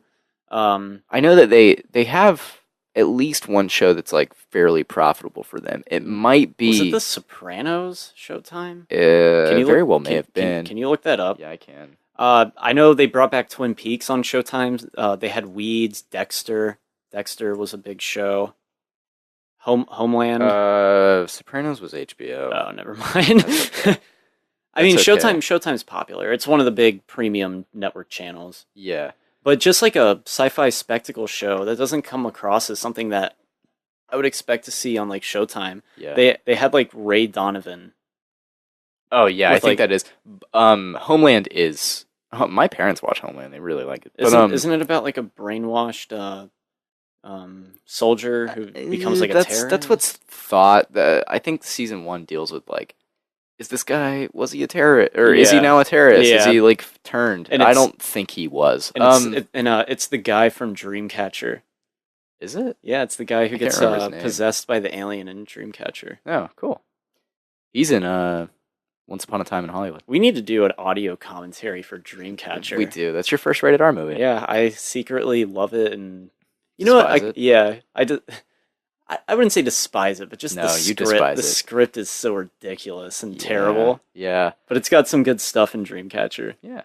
Anyway, this Halo series, I'm actually quite looking forward to this. It could be potentially brilliant. It's funny because I don't have my Showtime subscription anymore. We canceled it Oh, because we weren't using it. I'm sure there's like a Hulu Connect or something I Yeah. can get. Like, they have all these like packages that you can get with Hulu, like a live TV package, an HBO package, a Showtime package. You end up pretty much just paying for cable, but like, it's somewhat interesting. You're a I big don't know. Halo fan. You're I kind of am. you're kind of a Halo fanboy. I am a little bit. Just like we never got the Neil Blomkamp Peter Jackson Jackson movie. Yeah, it could have been. That could have That could have been so good. amazing, That yeah. test footage that was released was freaking awesome. Like, you've got your ODSTs, you got your hinting at Master Chief, like your pretty accurate brutes, like, and spikers, and like it was bloody. Like, it was a perfect. I still watch that to this day. Like, I go back and watch that. It's very well produced. But it's this could potentially be very special. And but I mean, it could also be done terribly. But I think that they really want to pour a budget into this thing, and I'll fucking watch it. They need to. Yeah, I mean, obviously they need to, but like, I think that they're actually wanting to do it right, and like, from what I'm reading, they're pretty big on this. This is their golden goose, and they're gonna invest in this thing. So that's really good. I mean, You definitely have to have new characters that are made specifically for this show, yeah, because you can't just have Master Chief. Because I mean, he does talk, but they'll probably have like a big ensemble of characters. yeah, Special effects need to be movie quality. they do. They can't look cheap, or else it'll piss off fans. You Yeah, know? I'm gonna guess that this first season is gonna be. They're gonna do like kind of how Game of Thrones did. They're gonna build up the budget like as they go. Not really like they pretty much every episode of Game of Thrones has about $1 million or like $100 million budget. I think Each episode. I don't know if that's true or not, but it's like I read something. God damn, it, I don't- can't I'm not remember. gonna- It's I'm not gonna No, say- it's it's not not 100 each. million. It's like 100 million total. I think in like the entire season. So if you Okay, I divide could that like see into that. like 10 or however, it's like it's about 10 million per episode. I think maybe it's $1 million an episode. Even so, it's the most expensive TV series like ever done. Yeah. But like, if this goes off well, you can do some good CGI on the cheap. Typically, depending on who you get, there's plenty of examples of well done CGI for not that much money. Deadpool is an example of it. But like, I'm quite intrigued. If there's yeah, if there's not going to be huge battles in the first season, I want there to be like, I want it to have the aesthetic of the first Halo game, where it's like open green fields and the the Halo arching up that Yeah, everyone lives on. I want it to have like, I want it to be like kind of like a more like brighter look, like lots of sunny, Sure, lots yeah. of sunny landscapes. I don't want it to be like dark and gritty I and Zack don't know. Snyder looking. I don't know. I would love for like an adaptation of the games. That would be pretty cool. Something like an adaptation would like add to it a little bit. Like nothing. Do things we've seen before. Never before seen is kind of a like you're running out of stories to do with Master Chief. Just adapt the games. Like Yeah. that's the best possible thing. Add some ODSTs in there. Add some I almost said Colonial Marines. Add some Marines in there. You know, like you have a lot of cool elements, and there's so much potential for this thing to be great. It could be really good. I'm quite looking forward to this. Have you seen the teaser for Halo Infinite or Infinity? I like the new one. Yeah. Where, yeah. It was just announced and At it had a E3 or teaser. whatever? Yeah. Yeah, I saw it. It looks kind of cool. I watched the presentation live. Really? So when I was watching that, I was like, what is this? Some sort of safari game? Like, is this a new IP? Mm. And then it showed Master Chief's helmet, and I was like, oh, it's Halo. Well, it's getting back to the green pastures that you like so much. Yeah, exactly. That's kind of cool. Yeah, that was kind of cool. But a lot of people aren't big on 343 Industries. Yeah. I think Bungie was the company that did the original ones, and that was the company that people loved what they were doing. And 343, not many people, well, hardcore fans of Halo enjoyed 4, and apparently Guardians was trash. So it's, I don't know. I've heard the stories of them are like actually okay. I just think I heard they try to make the gameplay more Call of Duty, fast paced. I don't know. Me, I don't really. I don't really care all too much. yeah. But have you ever seen Red versus Blue? Yeah. I've I- actually seen almost the entire series. Oh, I shouldn't. Yeah. I should have known. I've never seen it. It's actually like it was on Netflix for some time. It might still be on Netflix or Hulu or one of those streaming services. It's quite fun. Like Yeah, it's basically shot like in engine, in the game engine. yeah, like it's pretty much just shot in like a Forge mode or something where you can just like third person it. You can do it yourself. But it's surprisingly like well done. It's funny, right? Yeah, it's like a comedy. yeah, it's pretty funny. And like the audio quality is for the most part horrible because it's like it sounds like it's being done on like microphones in the game. yeah. That's probably on purpose, but like I watched it and enjoyed it quite a bit. I thought it was fun. I would still watch it today. I don't didn't know. finish all of it, but like I definitely have some Halo nostalgia, definitely, and like I've kind of had like a itching to like yeah, wet my lips a little bit. Play it again? Dabble into some Xbox. we should play that.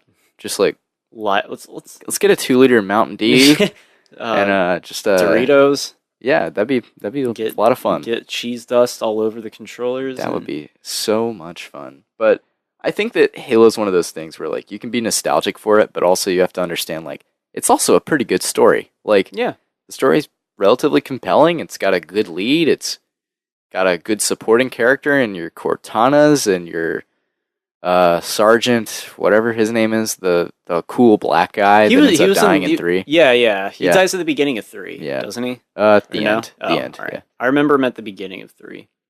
Yeah, I think he dies in the end. And you have the Arbiter, like the cool brute that's not he's not He's a like, brute, yeah, he's an elite. He's like the good guy on yeah. their side. Yeah, he's like a Doesn't I don't Master know. Chief almost kill him with like the sword? Yeah, at the Yeah. beginning because he's like invisible or something, and yeah. I don't trust him. The opening of 3 is pretty cool because it's like he crashes to Earth because he ends up like jumping out at the end of 2, and 3 picks up right where it leaves off, and he crashes into Earth. Somehow he has a different armor, because they update that thing. But like, I don't know. It's his armor's like on lock, and they can't touch him or whatever, and like they're just waiting for him to like wake up. It's pretty weird. There's a lot of potential for this. The history of the Master, like the Spartans and stuff like that. You could do it visually, be definitely. easily done. Anyway, there's other things we could talk about. Have you heard anything about this this DC Universe streaming service. Uh, I know you groan. Here's the thing, though, Colin. what? I'm actually excited for this. I'm gonna guess that it has all their animated films. It does. So it It just has all the animated films. It has the Dark Knight and Batman and stuff like that. all their Like, TV series, stuff yep. like that. it does. Isn't all that stuff pretty accessible though? Do we really need a streaming service? Well, it's. Do you? Oh, well, it also has comic books. Like every comic book. Oh, all Yeah, right. You get like Digitally. Yeah, digitally. So you can get like Action Comics 1 and like the latest issue of Superman 2. It's pretty cool. Now that I'm reading about it, like including the shows and movies, including Batman the Animated Series, Linda Carter's Wonder Woman in HD for the first time. Kind of a cool little thing. Not that that's super high quality. in HD. Yeah, for the first time ever. Like It's an HD restore. scan Yeah, of like the original. yeah. You got like your Justice League animated movies, stuff like that. You got your Zack Snyder films. You got your, Yeah. You got your Suicide Squads. Yeah. You have the Titans live action show that will debut on there, which actually looks kind of promising. It sounds pretty cool, actually. Reading about it, like it's a pretty dark take. Like it's very mature. Apparently, it's quite mature. It's got F words and blood, and Dick Grayson hates Batman, and it sounds cool.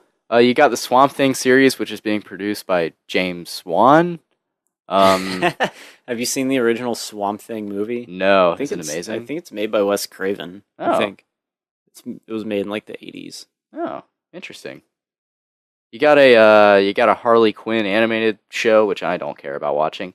Got the new season of Young Justice, which will be fucking awesome. Oh, when you brought up Harley Quinn, Mhm. I actually watched I, Tonya a few weeks ago. What'd you think? Yeah, you've seen that, haven't you? Yeah, I have. If Yeah, you want to randomly talk about I, Tonya sure. Yeah, for a little bit, yeah, interrupting your DC streaming. yeah. No, 'Cause I got you. We'll get back to it. Because you saw that in theaters, didn't you? I did. Yeah, I Yeah. saw it with Alex and her mom. Mm-hmm. I thought it was good. It was a very, I loved the cast, like the acting. Yeah, I thought that's what made the movie like good. If it had like a different set of people in it, it probably wouldn't nearly as been as like good as I it agree. was. Yeah, Dude, Sebastian Stan. he's great. Yeah. Yeah, he's good. He's a good actor. Yeah, he is. I had to look up who that was because I was like, who's No it? way. Yeah. You actually had to. Yeah, yeah. Jesus. I had to look up who he was, and I was like, Sebastian Stan. Why does that ring a bell? And I was like, oh my god, it's Bucky. Yeah. Yeah, I did not recognize him Wow. at all in that movie. He's pretty good in it. Margot Robbie's quite good too. Oh yeah, she's it's probably her best performance. It is, from definitely. what I've seen. Yeah, I mean, she's good in The Wolf of Wall Street, but like Oh, this yeah. actually, she flexes her. Like The Wolf of Wall Street plays into what she's, I think, really good at, which is like she's seductive, she's like funny, she's upbeat, Yeah. she's like and in this one, like she's sort of gross. Like she has a sense of humor. yeah, Like a dark sense of humor. yeah, it's pretty twisted. It's But she's kind of vulgar. I wouldn't say Yeah. gross, but like vulgar. It's I would say she's gross in that like she chain smokes cigarettes. She's not she's really white trash. Yeah, she's, basically. yes. Not that smoking cigarettes makes you white trash. It doesn't. Colin. Well. That's like the thing in the movie. Yeah. is that she's always ridiculed for like being poor and not being like some Barbie doll girl. Yeah, and that's touched on in a way that I like, because it's like, are you being ridiculed for that, or are you being ridiculed because like you're just kind of trashy in general, not because like you're poor or you're white trash. Like she's ridiculed for like the outfits, because she has to make her own. Her mom has to make her own and stuff like her that. image and like the scene when she knocks on the guy's window and she's like what's going on? Because like she's like so determined. She's like, I know I'm skating better than like everyone here. Yeah, And like I kind of love that about her character. she's willing to say that. Yeah, she's so determined. She's like, I'm one of the best skaters in the world. Yeah, And she's like, what's going on here? And like I don't remember exactly what he says, but he kind of like brings up like, we don't want you like representing like the country or something, or yeah, something like that. we don't want you you're- representing like the United States in the Olympics or whatever. Yeah, and that's sad, but like also, you Yeah, kind of it's- gotta get it. yeah, it's kinda kinda true. Yeah, I sad. I liked the first half more than the second half, actually. I liked just kind of like seeing her upbringing and like her skating and her trying to like achieve her dream a bit more than the actual scandal. hmm Yeah, yeah. It's the scandal's painted very well. I think it's well done in like that it doesn't answer your questions because it's such a bizarre thing. Like the events surrounding it are so strange and like the details are muddled. Everybody gives their own story to it, and like Yeah.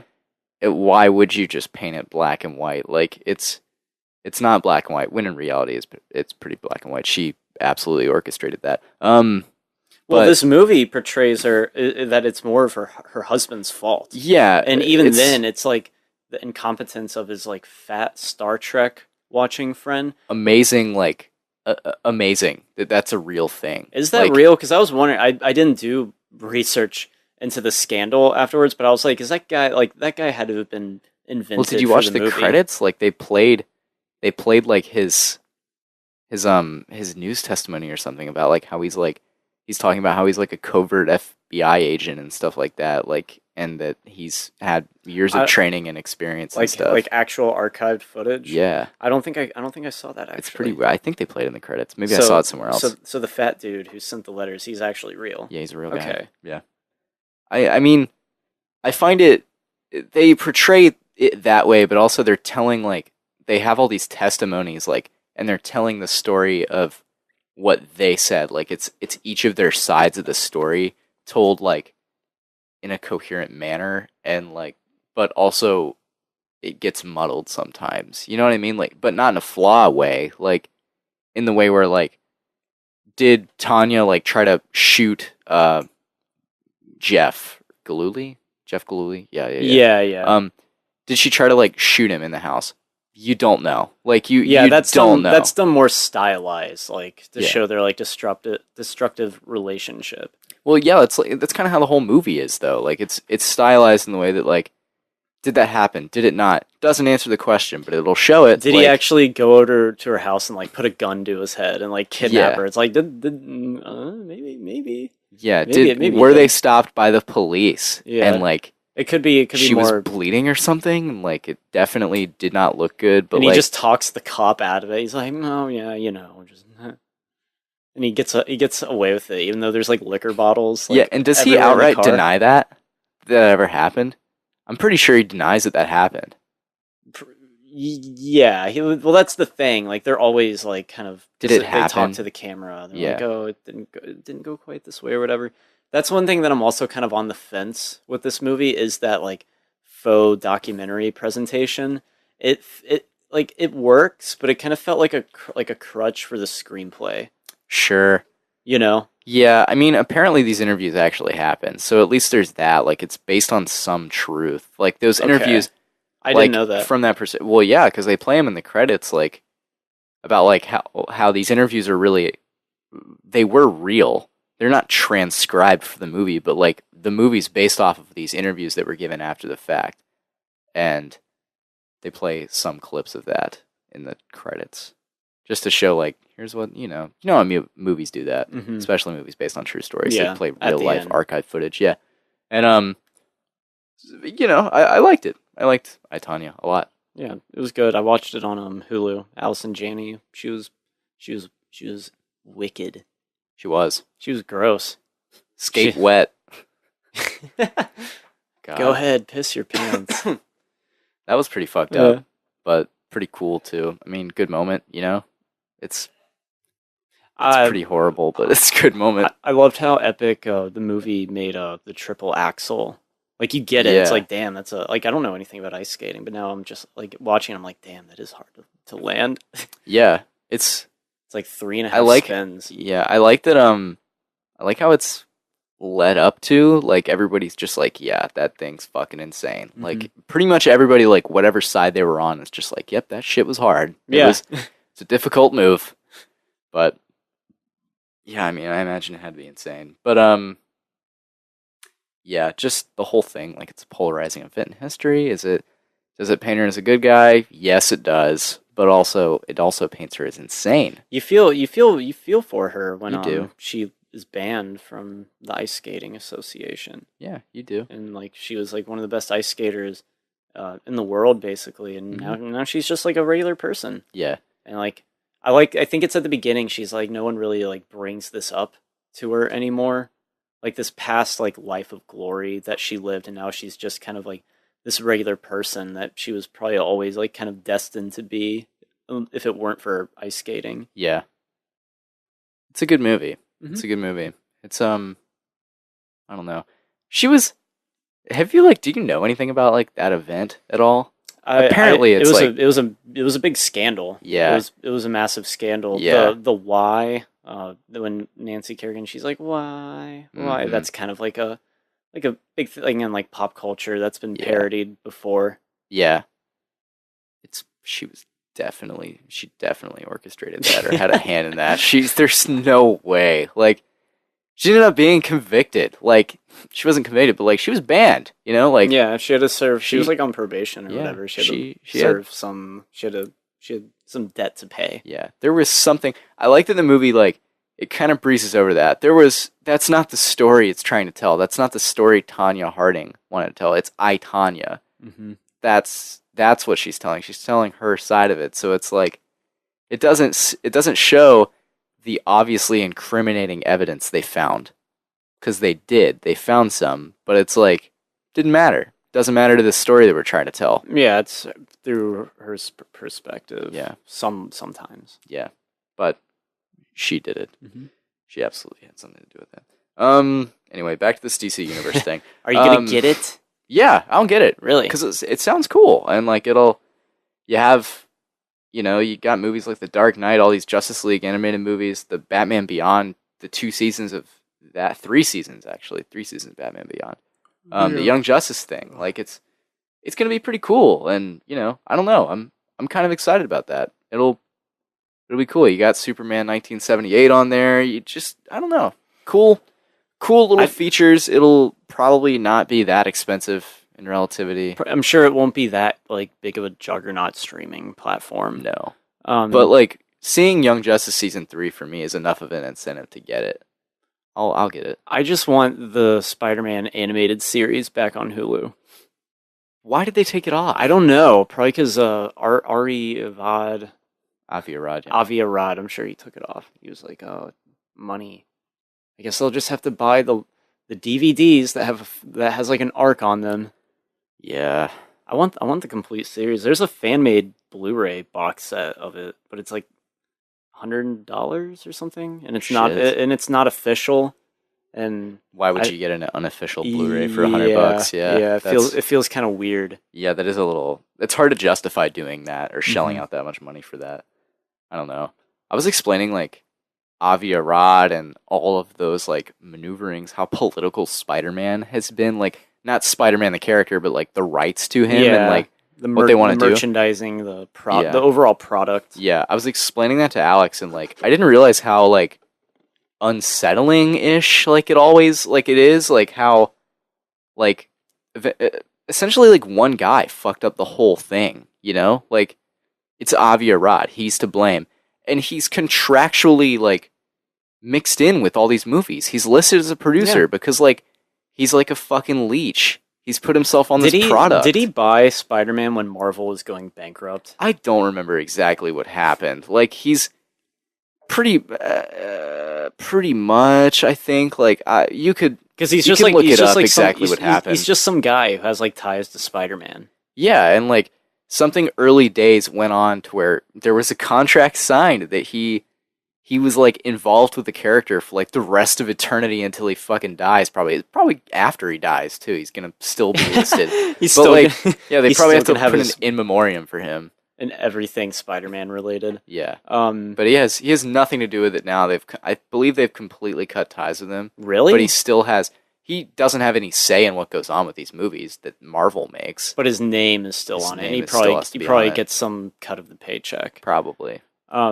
He kind of reminds me of like Saban, like from Power Rangers. Yeah. Hayam Saban. Yeah. Just like this kind of like this guy who has more like business intentions yeah. than like Ike like Perlmutter. who's ish. that? he's the guy who's the head of Marvel Entertainment, not Marvel Studios. Like, it was the TV side of things for a while with Marvel. He was Feige's boss for some time, but then Marvel Studios kind of branched into its own thing. Like, around Age of Ultron era, Marvel branched into its own thing, so Feige's now his own boss. He's like this, I don't know if he's the CEO, but like he's the showrunner, if you will, and Perlmutter is like a guy, like a businessman who didn't really he wanted to make an Inhumans movie, so he pushed that onto the slate. Oh, that was him? Yes. And when Feige was like, don't really want to do that, have no interest in it, it has really no place, even though it should have probably been made, in my opinion, because the Inhumans are a pretty pivotal thing in the Infinity Gauntlet story, whatever.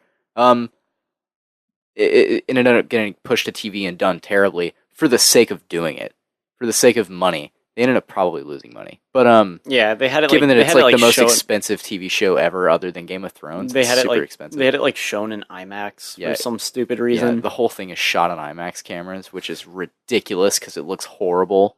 It just goes to show like IMAX cameras don't make everything look good. I'll get into that later because I have a topic to bring up. Okay. Anyway, let's see. We went through the Halo stuff. Whatever. It's fun. This is my last thing on Star Wars. There's a Star Wars thing. Of course. We're gonna go over it briefly. The spin-offs are being put on hold, apparently, by Lucasfilm. Heard about that. Yeah. Apparently, and now they're not being put on hold. Yeah, that happened. It was leaked or rumored or something. You probably know more officials about it. And then it's like, oh no, they're not. Collider reported on it. Like initially, they were like, they're putting everything on hold. All the spin-offs are on hold. They're not doing the Obi-Wan movie anymore or whatever. And Ron Howard was like someone reached out to Ron Howard for a comment. Hollywood's dad, and he was just like, I don't know if that's true or not, but that's sad if true. He's like, I have no like loyalty to Lucasfilm. I showed up. I shot Solo. I think that he's still promoting it on Twitter and stuff. I mean, he's replying to a lot of fans. He's just your dad. He's such a nice guy on Twitter. Someone was like, it's a shame that I boycotted Solo due to The Last Jedi because I've heard it's pretty good. A shame you had to suffer for that. And he's just like, hey, I think it's a good movie and I think you missed out, but hope maybe you'll change your mind and see it one day. And then he puts, it's still out there if you ever change your mind. It's just like your dad. He's like your dad who's like, he's like if you ever change your mind, you can always come back. And it's he's like, Ron Howard, are you Hollywood's dad? It's true. I mean, it is a movie. Like, it's just a nice guy. He's like, if you want to watch the movie, then yeah, nothing's stopping you. Yeah. I don't think Ron Howard's taking the flag seriously. I think he made a fun movie, and it's fun. Reached out to Ron Howard. Yeah. All things considered, he did a brilliant job with the movie. If you really take into account, like, he reshot 70% of that in like a very finite amount of time. Pretty impressive. Yeah, he had to like take damage control and like rework everything. Yeah. And as a whole, the movie's pretty cohesive. Like, it doesn't feel reshot. Yeah, it's not like Rogue One. I can't tell anything that's reshot personally. No. The Darth Maul thing is reshot, but honestly, it doesn't really feel like it. And I read an interview with him that was like, he's like, honestly, I just wanted to put someone from the prequel era in it, so we did. And he's like, I chose Darth Maul, knew that he died in Rebels, didn't really care, thought it would be fun. Like, that's his answer. He's like, I thought it would be fun for the fans. Well, God, he's such a nice guy. Well, it wasn't, Ron. It wasn't. No, it was fun. It was fun. I like Darth Maul being in it. Anyway, so now, apparently they're not on hold, they're just reassessing things, which they probably should. But so they probably need to rethink like the budget of these things. Do these movies really need to happen? There's just an unnecessary amount of spin-offs that are being produced. I say the only one you really need to make, that Obi-Wan one. Get Ewan for that, definitely. Yeah. That would bring a lot of fans back. Yeah. Because like if you make that really good, really emotional, really like powerful, that I think bridges the gap between the fans, because pretty much everybody accepts that he's the best part of those prequels. Yeah, everyone would be fine with seeing him return. Yeah, no one hates him. Yeah, and if you do, you're just a jerk, because Ewan McGregor seems like a pretty cool guy. Anywho, what was that you wanted to talk about? Yeah, I have one last little bit to bring up. Sure. So on Hulu and Amazon Prime, you can now access Transformers: The Last Night. Okay, yeah, I have seen that. Mm-hmm. Yeah. You haven't watched it? No. I always have a morbid curiosity with these Transformers films because Sure. they're just so terrible. Yeah, Like they're kind of embarrassing to watch, and I would agree. like I kind of cringe when I think like people like these movies. It's a like- cringeworthy thing, I Yeah, guess. and like they're like these are kids movies apparently. Like children watch them. Yeah. Are Uh, they though? Yeah, probably. I mean, well, I would say they're like preteens. Like, Yeah. preteen to teenagers, young teenagers, not like me. I'm still a teenager technically. Well, give it 3 more weeks and we're out of that. So don't worry about it. Well, anyways, out of my curiosity, I decided to put on Transformers: The Last Night. Hmm. And it's like, damn, dude, it's so fucking dumb and terrible. And How long did poorly- you make it? Did Alright. you watch the whole thing? First time, I lasted 12 minutes. 12 minutes, Jacob. 12 minutes. It starts 100% off. believe It that. starts off the medieval battle. Merlin's like, "Oh, I'm sozzled." It's played by Stanley Tucci. Yeah. Again, he's in these movies again. He's another he was character. he was in the fourth one. Yeah. Why do you? Oh yeah, this is my MCU. I'm Stanley Tucci. He's like Merlin. There's like a battle and like, but here's the thing: it's shot with 3 different cameras, You told me All- that. all at the same time.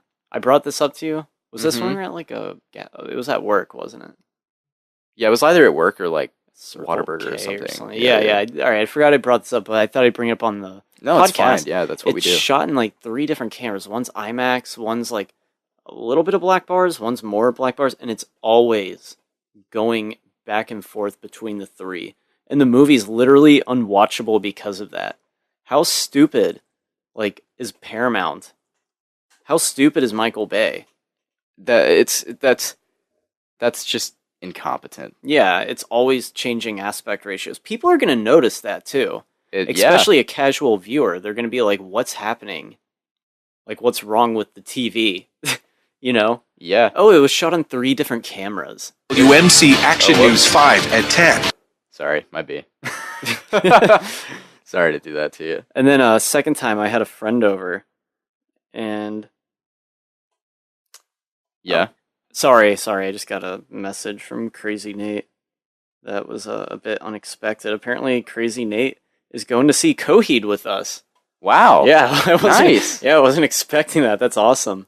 But second time around lasted 16 minutes, Oh God. and Colin. it's 2 hours and 30 minutes. So I don't know. Maybe I'll try again Transformers: The Last Night, but it's unwatchable.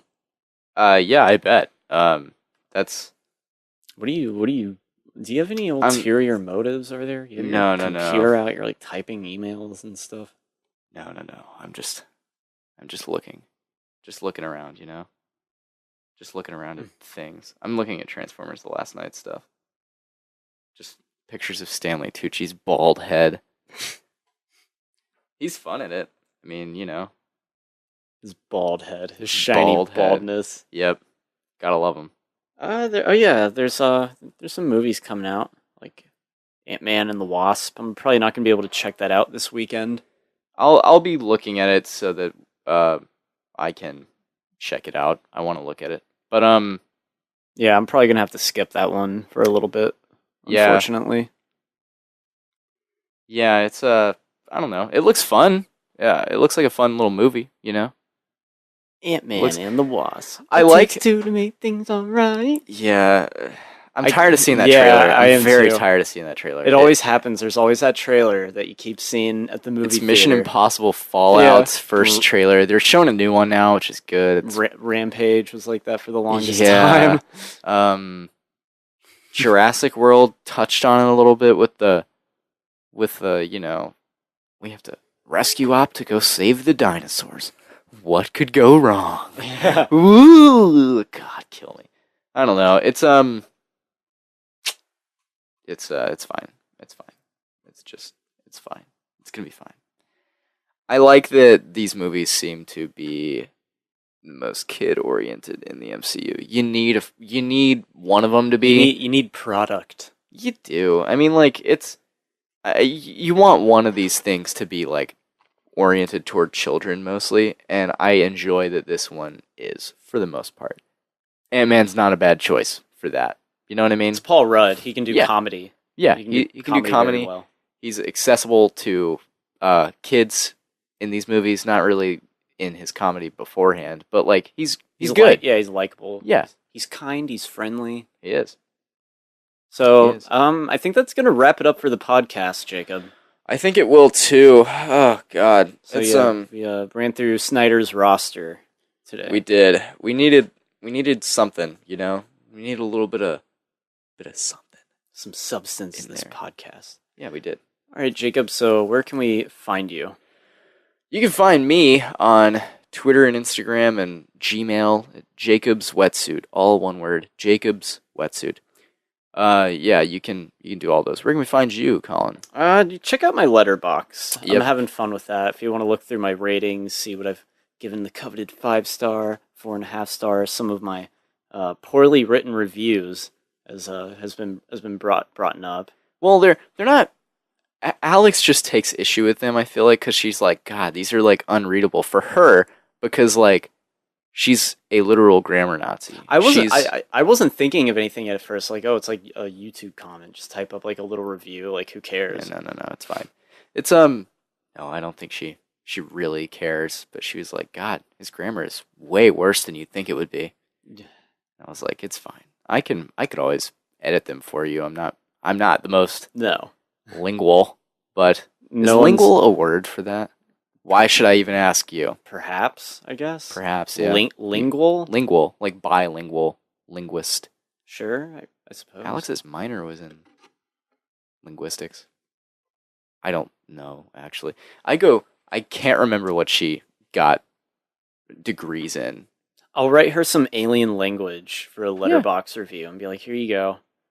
Give it to her in, like, whatever the Star Wars language is. I can't remember what that Write is. in, like, Navi. Oh, wow, that would shock her. Oh, God. So, Oh, man. Yeah, check out my Letterboxd. Letterboxd. So, yeah.